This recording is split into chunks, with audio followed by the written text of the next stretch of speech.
பிரியாணியை செஞ்சுட்டு கடையை சாத்தனவ தான் இன்னும் கடை பக்கம் தலை வச்சு படுக்கல. அதுக்கான ரீசன் வந்து பார்த்தீங்கன்னா, ட்ரைபாட் ஆல்ரெடி உடஞ்சிட்டு இருந்துச்சு. ஸோ புதுசாக ஒன்று ஆர்டர் போட்டிருந்தேன்.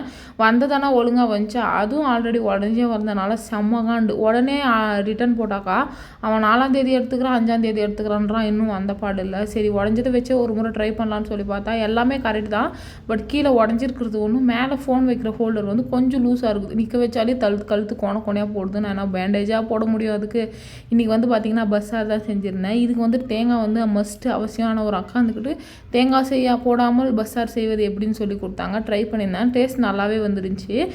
குழந்தைய பெற்றவங்களுக்கு மட்டும்தான் தெரியும். ஒரு இடம் வந்துட்டு ரொம்ப சவுண்டாக இருந்தாக்கா ஒரு பயமே இருக்காது. நான் பாட்டுக்கு வேலை செஞ்சுட்டே இருக்கலாம். பட் அது திடீர்னு குவைட் ஆகிடுச்சுன்னா ஒரே பயமாக இருக்கும்.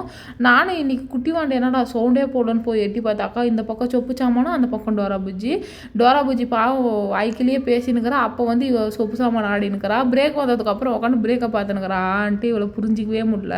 அதுக்கப்புறம் நல்லா பொரியல், சாம்பார், சாதம்ன்ட்டு மத்தியானம் 1 மணிக்கு தான் நான் காலையில் டிஃபனே சாப்பிட்டேன்.